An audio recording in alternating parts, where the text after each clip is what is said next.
So my strategy will be on Pendle Finance as well. As I know Johnson like talked a little bit about it yesterday, but I think a lot about it, and I think I still have something I want to share about this project, and I think it still show our face in this project and in this sector with the fixed income on DeFi. So we actually did a research last year regarding how we see DeFi as a whole industry, and I think like what we do with trading, with lending, or derivative, something is more like a horizontal way that we have some asset coming into DeFi, and we are seeing more and more asset coming in right now. We have in the beginning as ease, we have BTC was in wrapped format like WBTC, TBTC, or so on and so forth coming into, and we see some LP tokens being accepted by like underlying asset. We've seen recently some interesting project using like the leverage positions to synthetic like stable coins coming out as well. So we're seeing, and we also have seen like real world assets coming into as collateral into DeFi. So we're seeing more and more the asset being included into DeFi, and we are seeing more effective way to create credit and create leverage in DeFi. So this is one of the a way that the whole DeFi market increase, and how the balance sheet of the whole DeFi sector is growing. And we see that what Pendle is working on is the other very important sector, which we call this a vertical expansion. We are trying to trace some asset regarding the time. We want to make that on how we see that market in the maybe 3 or 6 months later. Normally we do that with the futures and derivatives, and we do like basis trading as well. But I think with the design of Pendle or their competitors like Element and so on and so forth, we are able to like put those positions into token and trade those token as positions in the DeFi market. So that's why we think this will be a good target looking into. So what Paddle have been achieved is that they have a really good design I like about it. They separating the yield generating token into two parts, which is the ownership token OT and the yield token YT.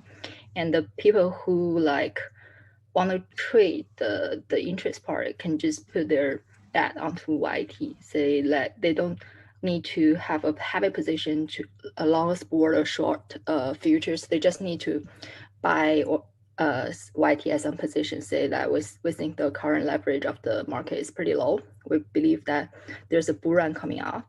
So it's a good timing for us to long the interest rate or the basis, because interest rate, in my opinion, is pretty related to what the basis point of the market is going on. So we can just buy YT to bet that the whole interest market is going up. Say when we enter into a mine, it's the disclaimer that we have been putting a pretty heavy position mining on Pendle right now. So when we started to mining on Pendle, we see that the interest rate of the compound is only 1% or 2% of something, because it's just after the big drop off of the May 19th market. So the whole leverage of the market is turning down, and we see a really good timing to like holding YT as a farming position to coming in. So similar trading strategies could happen here as well. So if we think that from May 19th till now is four months later, the market is gonna bull again, and we want to long the interest rate of the whole market, you can just buy YT for compound or RV over there and enjoy the exposure of the growth of the whole market interest rates without holding the principal token. On the other hand, that if I think right now the market is pretty good, and I think the leverage is very high in the market. I think that 15 or 20% of the lending rate is pretty high, and I want to log it up so I can just sell my YT on compound or RB through Pendle and log up 50% of the yield right now. So this is why I think this trading market will attract a lot of attraction in the long term. And also they achieved to do that was the first separation of the OT and YT design, and also they created a very good AMM for the time decay asset, because for the interest rate things that when it goes to maturity, we are not able to claim the underlying like yield stream. So the value of the token YT should be close to zero with a time to maturity is close to there. So it now be suitable to trade on the normal AMM. So if this kind of AMM was work for YT, we can expecting that this kind of AMM would be applied to a lot of like time related asset that we can trade on. And we see a really good extension on what they do on like the interest rate. They also like supported like the sushi LP token recently. So people could also not only bet on like the interest rate or generating the yield of the stable coin, people could also like bet on the yield from like the LP tokens. Say that when a new project coming out into the market, we expect a really like intensive trading in with the AMM pools. So this time I may be able to just buy the YT token to betting on that the LP fees generating from the pool will be increasing in like the week or so, and then I can sell it to realize my betting if my my judgment is correct. So this kind of AMM and their design created a really new market for the trading strategies. And so that's about their fundamentals, and also about the why we think it's a good time to mine now, because first they offer really good APYs. Like this is the screenshot I got it today from their apps, so you still can get some like 200 something APY on the stable coin yield tokens. So and for those tokens, unlike those like what you put to risk, it's more easy to evaluate the downside risk for each of the tokens. Say the YTC that USDC pool, we can see that the implied yield for the 2020 like December note will be around 50%. So it's good that we have it's more easy that we can have a judgment from the macro level that how the interest rate of the whole market is going to be fluctuate in the short term also, or long term also. And also that we know that as long as there's a bull run, it's easily to get the interest rate to coming back from even it go to the long to a lower part. So compared to most of the way to put to kind of the farming, the Pendle pool farming is offering pretty good risk return reward here. So and also we are bullish on the fundamental of the project, so we think it has good growth potential. So it's a good time to farm some of the token and hold it until more and more markets get aware of this kind of trading markets. And some of the risk, like we would like to like remind people here is that first, the liquidity of the farming pool is pretty low right now. So we can see the size is around several $1 million right now. So it not be able to like get too much capital in a single pool. So we better distribute some of the positions along different pools. Secondly is the trading pool of Pendle is still small, meaning that the liquidity of Pendle token itself is not big enough right now. So still got some very high volatility risk, which is similar to some of the early stage projects. And although like Pendle is trying to like create very effective interest rate market, currently because the pool is really limited, we see the interest rate market, especially the YT market, is still heavily affected by the mining rewards or the mining capitals flows. Like if it's pretty intuitive. So if there's one mining capital coming into the like YTC that pool in one day, it easily to push the whole interest rate or whole YTC that price pretty high. So this is also a risk that people need to think about before they come into mind for that.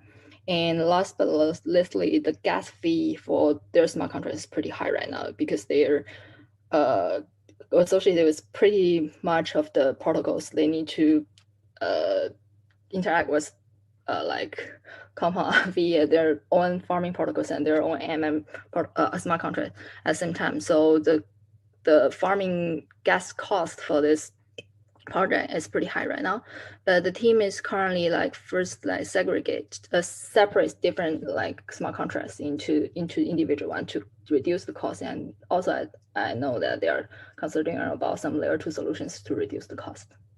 Yeah, so that's all about it.